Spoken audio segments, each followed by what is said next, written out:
ओम शांति, नमस्कार, welcome back. आप सभी का पुनः स्वागत है हमारे राजयोगा ऑनलाइन मेडिटेशन कैंप में। और ये हमारा थर्ड इंटरेक्शन है आप सभी के साथ, थर्ड सेशन है। और अब तक हमने 2 सेशंस में आत्मा के परिचय के बारे में जाना, आत्मा के बारे में बहुत सारी बातें जानी समझी। तो आप सबको समझ में आ रहा होगा कि हमारा खुद का परिचय क्या है। तो आप सब ने ये बात भी समझी कि हम ये शरीर नहीं हैं, हम एक सूक्ष्म शक्ति आत्मा है।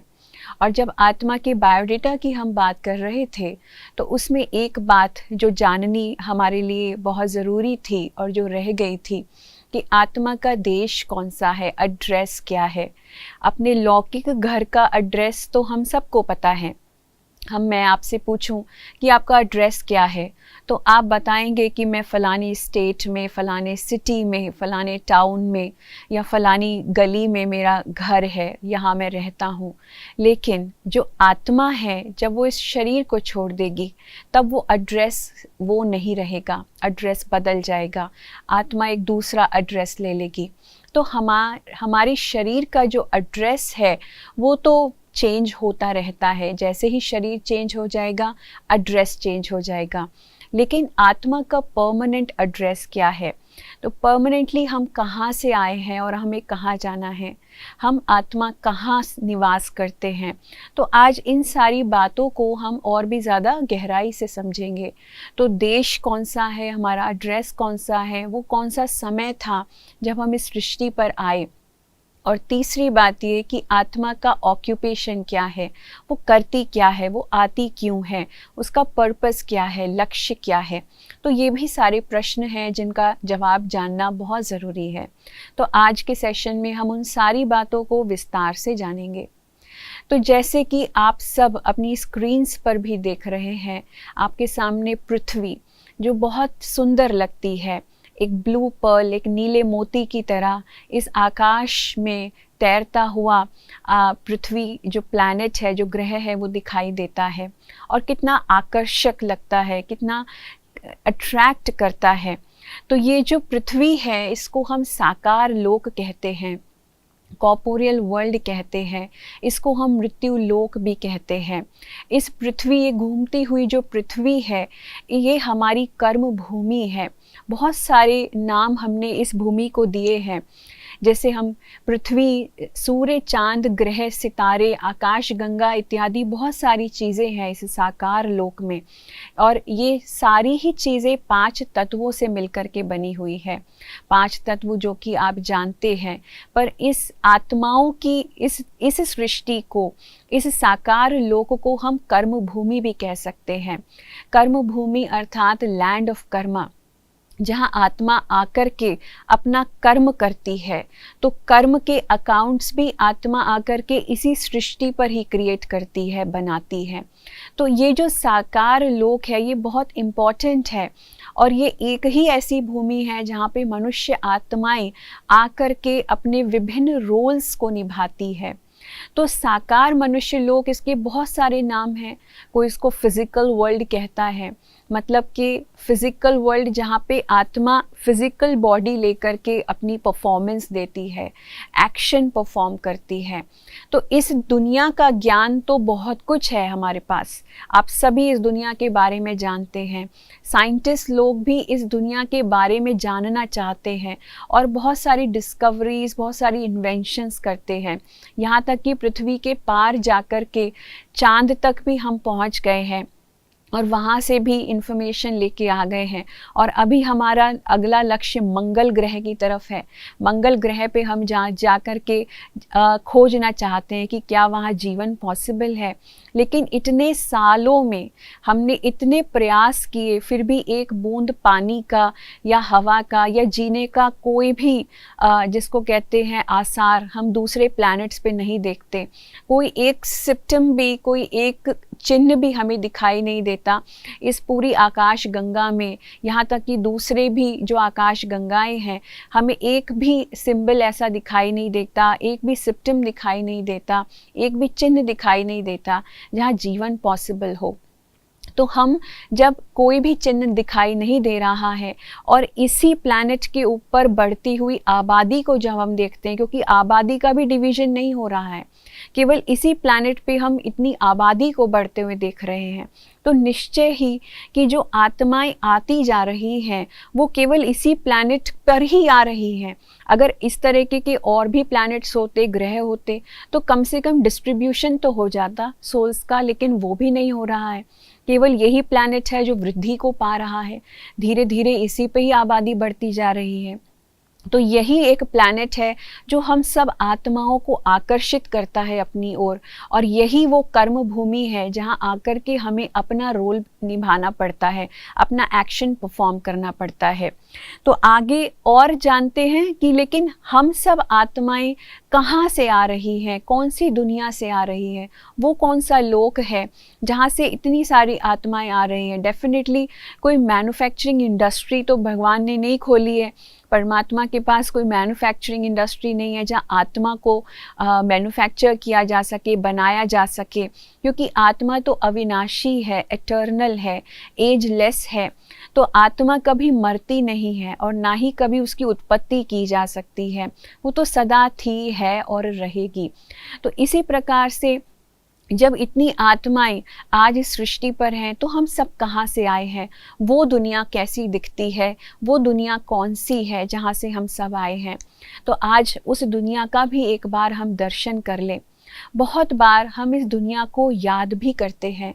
क्या आपको याद है कि जब हम कभी दुखी हो जाते हैं, हताश हो जाते हैं, परेशान हो जाते हैं, हम अपने आसपास के लोगों से परेशान हो जाते हैं, परिस्थितियों से घबरा जाते हैं और परिस्थितियों का सामना नहीं कर पाते हैं, और दुख अशांति देख करके इस दुनिया में हमारा मनोबल भी टूट जाता है।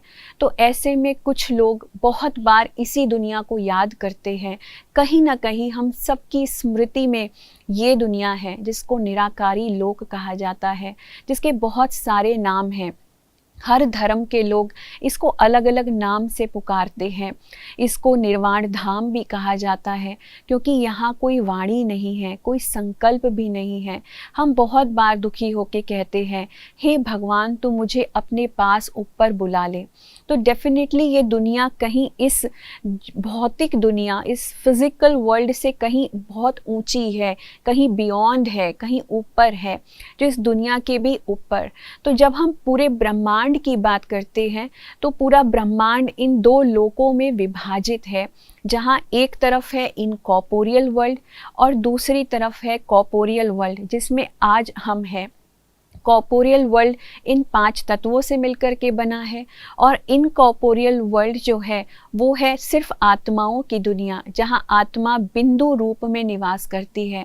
जैसे कि आप अपनी स्क्रीन्स पर देख रहे हैं किस प्रकार आत्माएं एक झुंड की तरह समूह रूप में एक साथ हैं। वही हमारा लोक है जहाँ से हम सब आए हैं।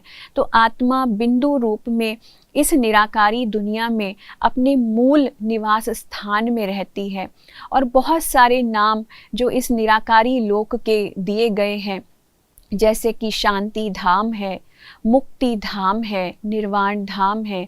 कुछ लोग इसको 7वां आसमान भी कहते, इसको छठा तत्व भी कहा जाता है, 6th एलिमेंट भी कहा जाता है।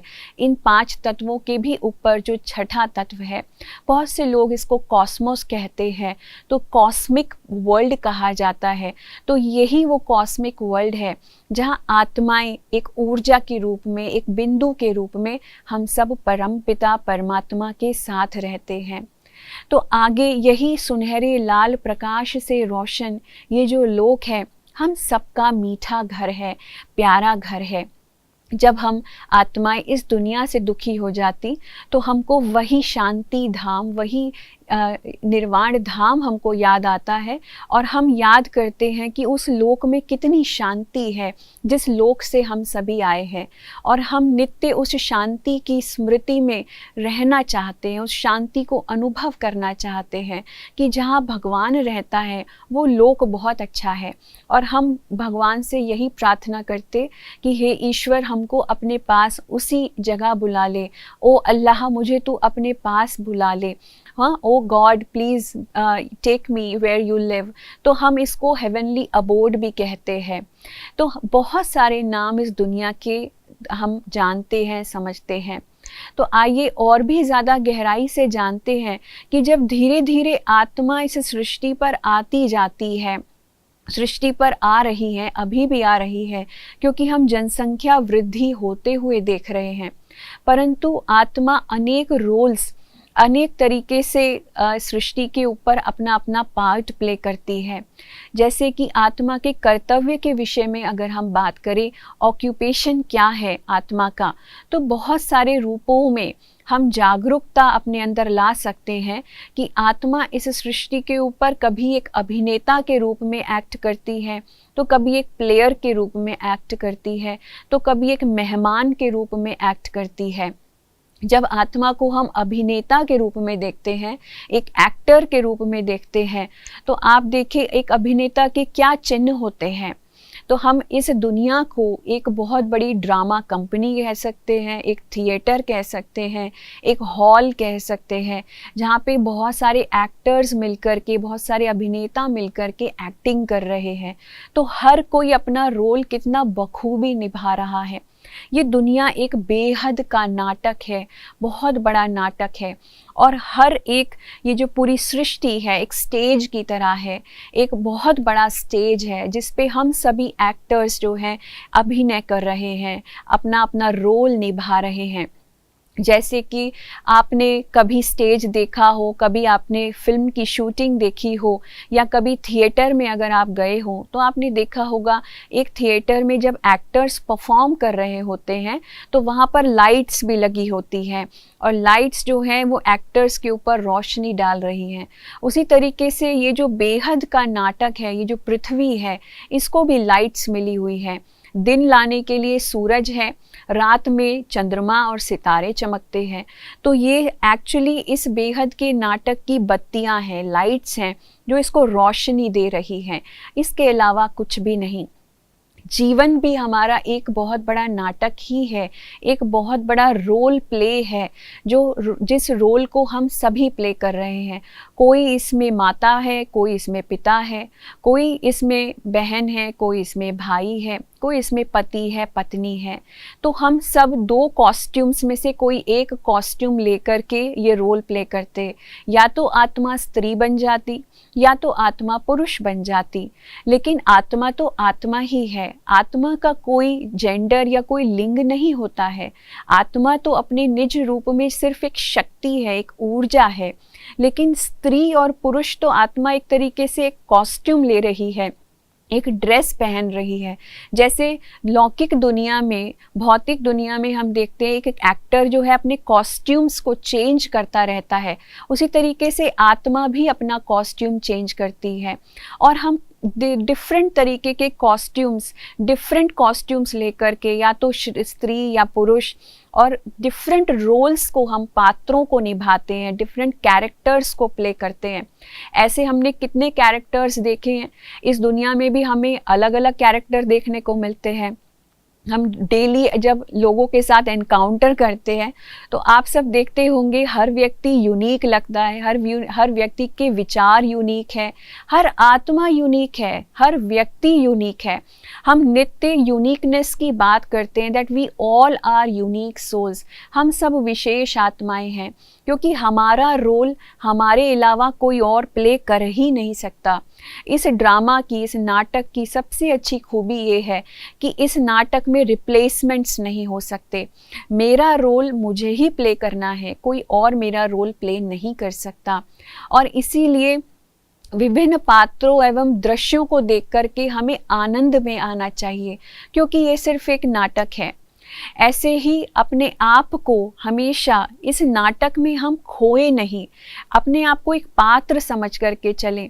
जैसे कि आपने लौकिक में देखा होगा, बहुत बड़े बड़े एक्टर्स होते हैं जो बहुत फिल्म्स करते हैं या थिएटर करते हैं, वो कभी अपने रोल के अंदर जाकर के बेस्ट एक्टिंग करते हैं, लेकिन जैसे ही वो रोल ख़त्म हो जाता है वो अपने स्वरूप में वापस आ जाते हैं। वो ऐसा नहीं है कि अगर वो एक दुखी व्यक्ति का रोल निभा रहे हैं, एक परेशान, एक गरीब व्यक्ति का रोल निभा रहे हैं, तो लौकिक जीवन में भी वो गरीब होकर के रहेंगे या दुखी होकर के रहेंगे? नहीं। वो एक रोल जैसे ही ख़त्म हुआ वो अपने कैरेक्टर में वापस आ जाते हैं, जो वो असलियत में है उसमें वापस आ जाते हैं। उसी तरीके से हम आत्माएं भी इस कॉस्ट्यूम में जब से आई हैं, हम ये भूल गई कि हम एक्चुअली में एक्टर्स हैं, अभिनेता हैं, और हमने इस कॉस्ट्यूम को ही रियलिटी समझ लिया, इस रोल को रियलिटी समझ लिया। आज हम अपने आप को जिस कैरेक्टर में देख रहे हैं उसी को सच समझते हैं। अगर मैं गरीब हूँ तो मैं अपने आप को गरीब समझ के ही चलता हूँ, लेकिन हम अपने आप को एक पात्र समझे, इस कैरेक्टर को बेस्ट तरीके से प्ले करें। आज हम ही डिसाइड कर सकते हैं कि हमारा रोल अच्छा होगा या बुरा होगा। हम इस पूरे ड्रामा में हीरो हैं, हीरोइन हैं, या फिर हम विलन हैं। तो आप ही डिसाइड कीजिए कि मुझे कैसा रोल प्ले करना है। बहुत से लोग पॉजिटिव रोल प्ले करते हैं, बहुत से लोग नेगेटिव रोल प्ले करते हैं, लेकिन मेरा रोल प्ले क्या होना चाहिए उसके अनुसार वो कौन डिसाइड करेगा? वो हम खुद डिसाइड करते हैं। तो हम अपने आप को, बीती हुई बातों को बिंदी लगा करके, जो कुछ हुआ वो सब एक नाटक था, एक सीन था, वो पास हो गया।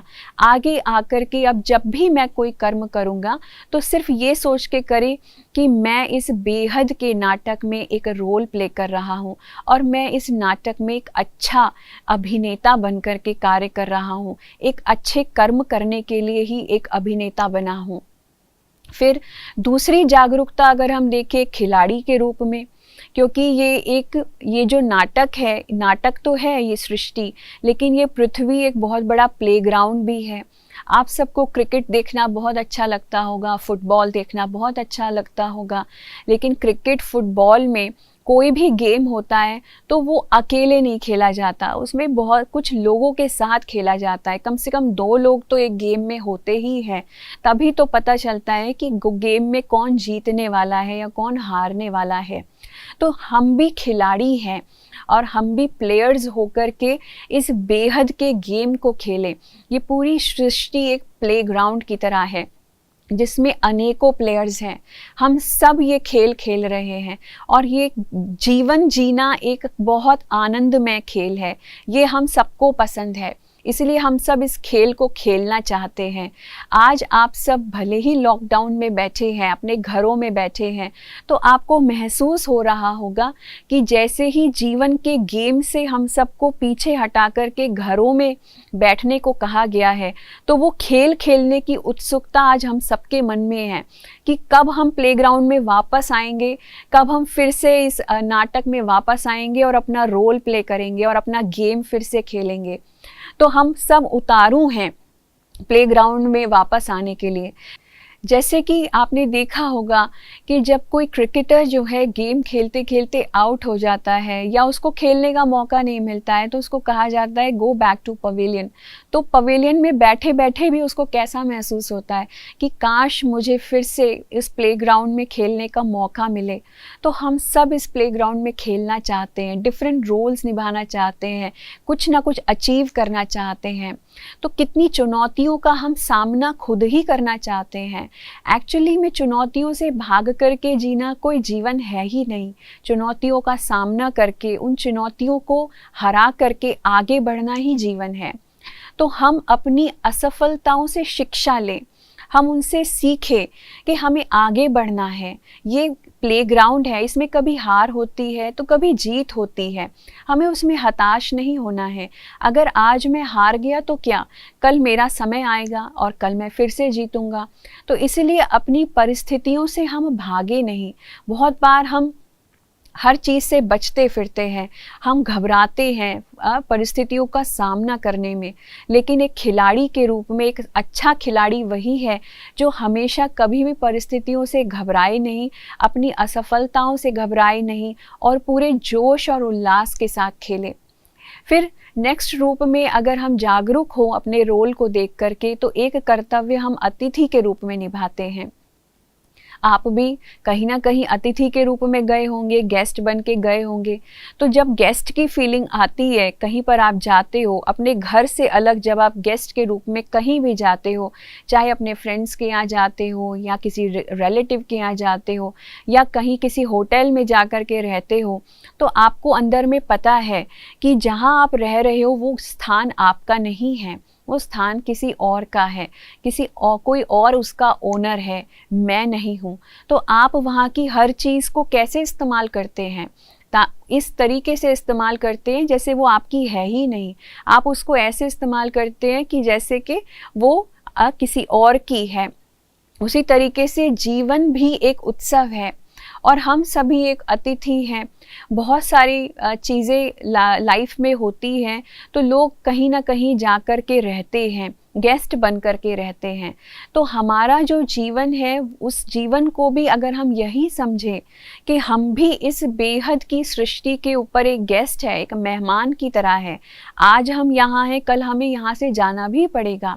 और इस दुनिया में भी हम सब एक पैसेंजर की तरह हैं। जैसे ट्रेन में बहुत बार आप चढ़ते हो, ट्रेन में चढ़ते हो तो आपको आपकी उस यात्रा में कितने सारे लोग मिलते हैं।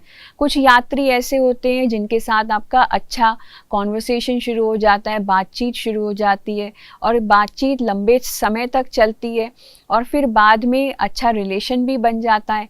और लेकिन जैसे ही आपका स्टॉप आता है, आप अपने स्टॉप पे उतर जाते हो और दूसरे व्यक्ति को टाटा बाय बाय कह कर के क्या कहते हो? आपको शुभ कामनाएं आपकी यात्रा के लिए, शुभ यात्रा।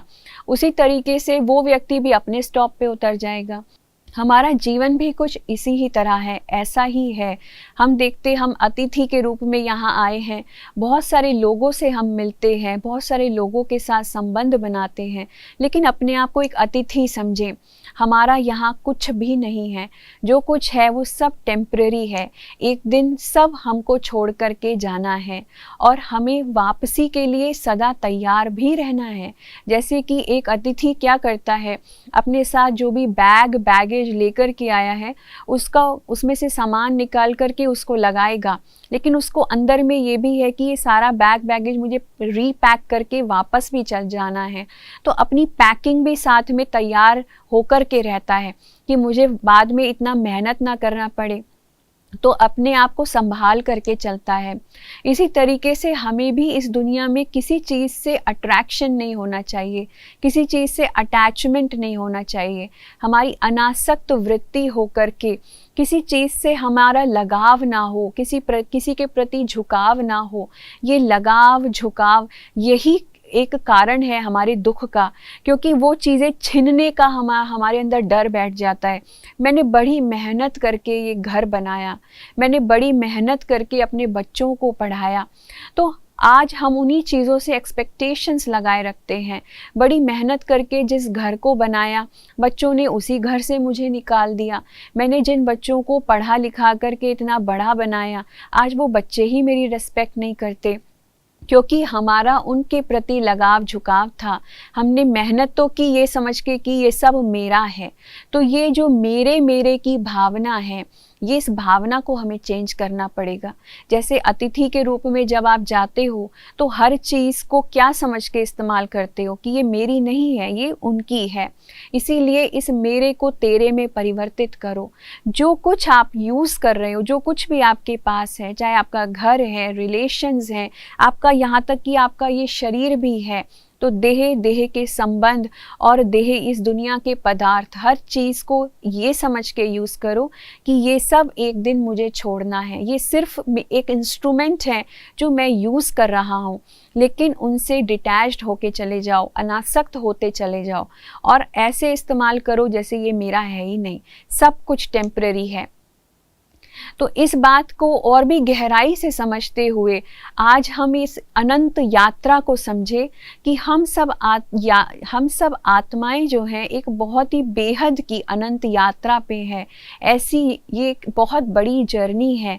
दुनिया में लोग जर्नी करते हैं, यात्राएं करते हैं, तीर्थ स्थानों पर जाते हैं या बहुत सारी टूरिस्ट प्लेसेस पे लोग जाते हैं, तो बहुत बड़ी बड़ी यात्राएं करते हैं, तो कहीं ना कहीं कैसे ना कैसे आना जाना करते हैं, तो वापस लौट के अपने घर आते हैं, जहाँ से गए थे वहाँ लौट के वापस आते हैं। उसी तरीके से हम आत्माएं भी इस सृष्टि पर आई हैं। जैसे कि सुबह को जब आप उठते हो तो उठ कर के आप तैयार होते हो कहाँ जाने के लिए, अपनी कर्म भूमि, ये मतलब आपके अपने ऑफिस पे जाते हो या अपने कर्म क्षेत्र पे जाते हो, अपने वर्क प्लेस पे जाते हो या जहाँ भी आप काम करते हो वहाँ जाते हो। और जब रात हो जाती है तो आप सबको अपना घर याद आता है कि अब घर जाके आराम करूँगा। तो घर वापस आकर के आप क्या करते हैं, रेस्ट करते हैं, आत्मा को सुला देते हैं, शरीर को सुला देते हैं। सुबह उठते हैं तो फिर उस मूड से उठते हैं कि अब फिर ऑफिस जाना है। उसी तरीके से ये चक्र चलता रहता है। ये सृष्टि का चक्र भी ऐसे ही चलता है। ये एक अनंत यात्रा है जो कभी समाप्त नहीं हो सकती। ये आने जाने की प्रक्रिया कभी समाप्त नहीं हो सकती। दिन के बाद रात, रात के बाद दिन आता है, ये चक्र भी कभी समाप्त नहीं हो सकता। उसी तरीके से आत्मा का आना जाना, आवागमन इस सृष्टि पर कभी समाप्त नहीं हो सकता। हम आत्माओं का मूल घर तो परम धाम, शांति धाम, निर्वाण धाम, वो छठा लोक, वो जो सिक्स्थ एलिमेंट है वो है ब्रह्मलोक भी उसको कहा जाता है। तो वही हम सब आत्माएं निवास करती हैं बिंदु रूप में। और जब हमारा समय होता है तो हमें अपनी इस कर्म भूमि पर, इस सृष्टि पर आना होता है। सृष्टि पर आकर के हम अपना कर्म करते हैं, अपना रोल प्ले करते हैं और फिर पुनः वापस हमें अपने घर वापस जाना होता है। तो जब दिन है तब हम सब नीचे आते हैं, लेकिन जब कलयुग रूपी रात होती है तो हम सबको वापस अपने घर लौटना है। कलयुग रूपी रात कब होती है और ये चक्र कैसे फिरता है, आवागमन के चक्र के बारे में हम आगे के सेशंस में और भी गहराई से जानेंगे। लेकिन जो हमने आज ये सब तो समझा कि हमारा इस पृथ्वी पर आने का उद्देश्य क्या है, क्यों आए हैं हम इस सृष्टि पर, क्या ज़रूरत है इस कर्म भूमि में आने की। क्योंकि आत्मा का जो निजी संस्कार है वो है कर्म करना। आत्मा कर्म किए बिना नहीं रह सकती है। आत्मा का अस्तित्व ही कर्म करने के लिए ही बना है और कर्म भूमि आत्मा के लिए एक बेहद की ये सृष्टि ही है। ये बहुत बड़ा जो खेल, जो प्लेग्राउंड है, पृथ्वी है, यही आत्मा की कर्म भूमि है। तो यहाँ आकर के एक आत्मा अपनी कार्य क्षमताओं को अभिव्यक्त करती है, दिखाती है कि देखो मैं क्या क्या करती हूँ। इसी तरीके से हम जो सर्वोच्च सत्ता है वो अपना अनुभव, वो अपना संबंध जब परमात्मा के साथ जोड़े तो यही हमारा जीवन का लक्ष्य भी है। तो हमारा इस सृष्टि पर आने का जो लक्ष्य है उसको भी हमें गहराई से जानना है।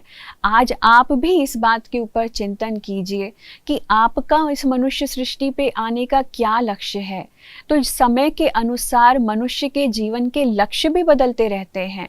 जैसा जैसा समय होता है मनुष्य अपने जीवन का लक्ष्य उसी अनुसार बनाता चला जाता है। जैसे कि कुछ लोग अपने उस लक्ष्य को पूरा भी कर लेते हैं और उनका नाम अमर हो जाता है।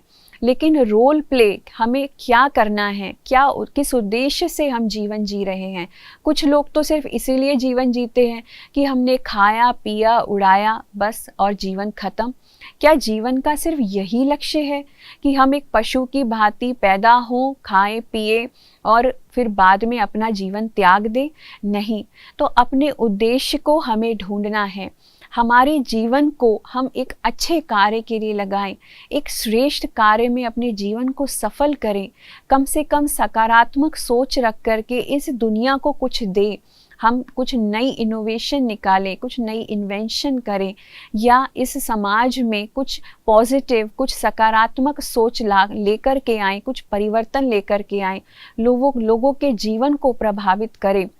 हमारे जीवन का ये भी लक्ष्य हो सकता है। किसी के जीवन को नई प्रेरणाएं दें तो ये भी मनुष्य जीवन का लक्ष्य हो सकता है। तो आज आप भी अपने मनुष्य जीवन का लक्ष्य जो है उसको निर्धारित कीजिए। तो जब हमने ये दो लोकों के बारे में जाना, एक होता है निराकारी लोक और एक होता है साकार मनुष्य लोक।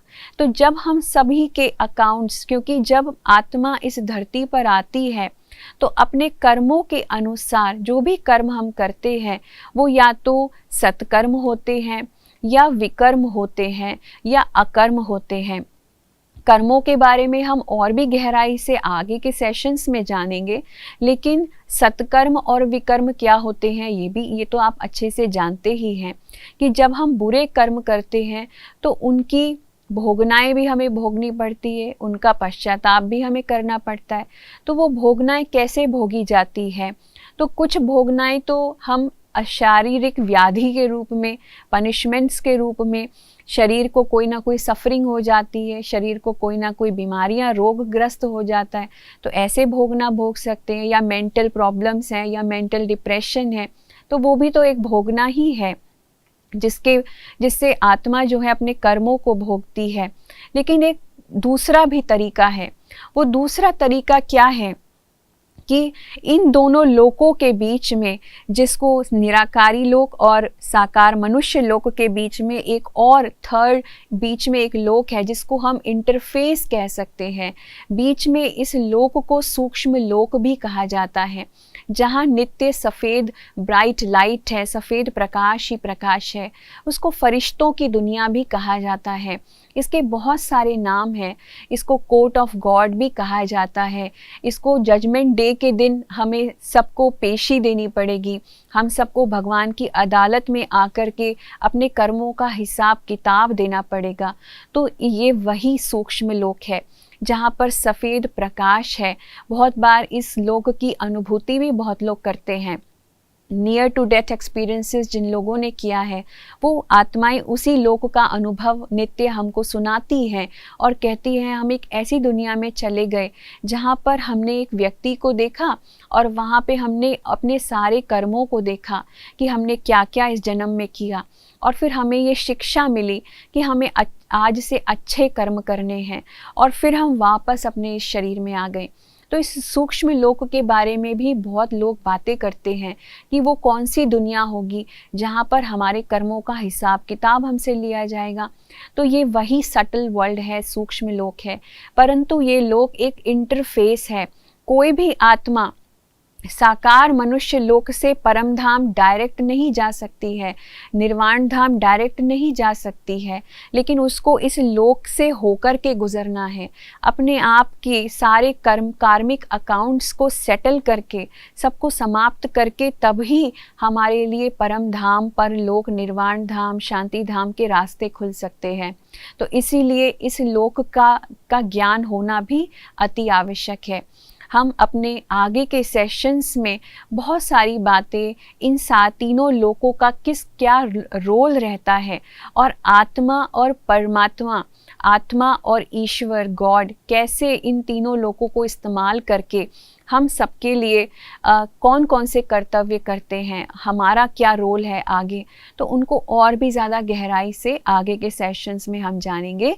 तो आइए हम सब अपने आप को फिर से समेट करके सारी बातों से आज जो हमने जाना और समझा उसके अनुसार 2-3 मिनट के लिए अपने आप को उसी कॉन्शियसनेस में, उसी चेतना में लेकर के चलते हैं। अपना सारा फोकस, अपना सारा ध्यान भ्रकुटी के बीच में लेकर के जाए। मैं आत्मा, एक चमकता सितारा, इस प्रकृति के बीच में निवास कर रही हूँ।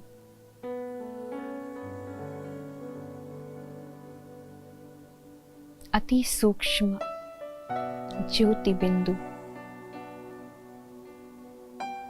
बेहद शांत, बेहद एक्टिव,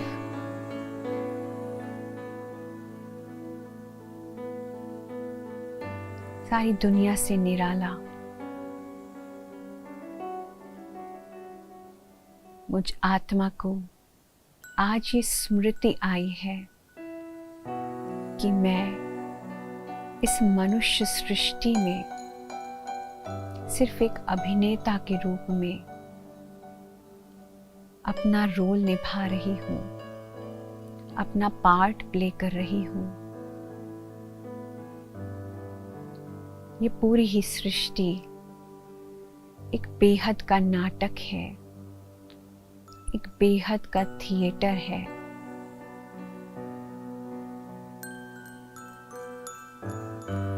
परंतु मैंने अपने आप को इस बेहद के नाटक में एक अच्छा अभिनेता बनना, साबित करना, यही निश्चित किया है। मैं इस नाटक में एक हीरो की तरह, एक अच्छे अभिनेता की तरह अपना चरित्र, अपना किरदार निभा रही हूँ।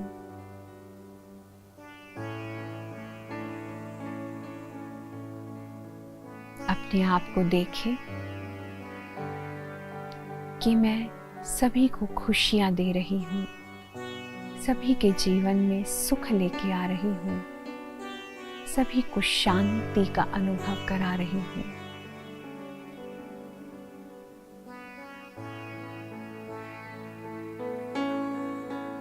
मैं कभी घबराती नहीं हूँ, भले ही मुझे बहुत सारी असफलताओं का भी सामना करना पड़ता है, बहुत सारी परिस्थितियों का सामना करना पड़ता है, परंतु जैसे एक खिलाड़ी कभी हार नहीं मानता, हमेशा लड़ता रहता है और जानता है कि भले मैं हार भी गया तो एक दिन मैं जीत भी जाऊंगा।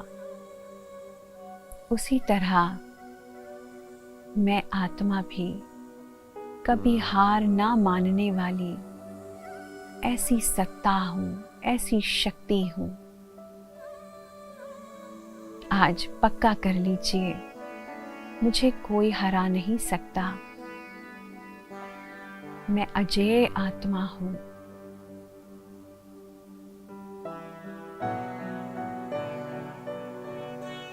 मैं एक चैंपियन हूँ और हमेशा अपने जीवन को उच्च स्तर पर लाने के लिए, श्रेष्ठ बनाने के लिए प्रयत्न करती रहती हूँ। उसी तरह मैं आत्मा इस शरीर की एक गेस्ट हूँ। ये शरीर भी एक गेस्ट हाउस की तरह है और ये दुनिया भी गेस्ट हाउस है।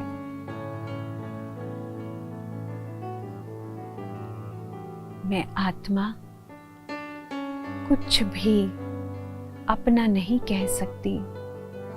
सब कुछ, जो कुछ भी मैं देख रही हूँ, एक दिन मुझे छोड़ कर के जाना है। मैं एक मेहमान हूँ जो इन सब चीज़ों को इस्तेमाल कर रही है। यहाँ कुछ भी मेरा नहीं है। मैं एक बेहद की यात्रा पर हूँ। ये यात्रा जो कभी समाप्त नहीं हो सकती।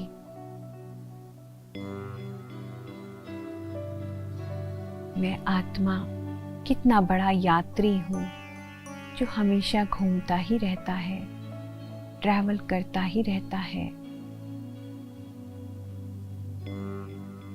कभी परम धाम जाना, कभी परम धाम से नीचे आना और इस दुनिया में आकर के अपना किरदार निभाना, यही मुझ आत्मा का कर्तव्य है।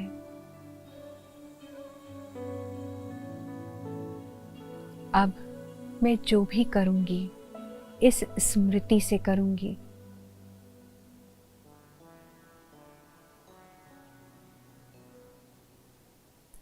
ओम शांति।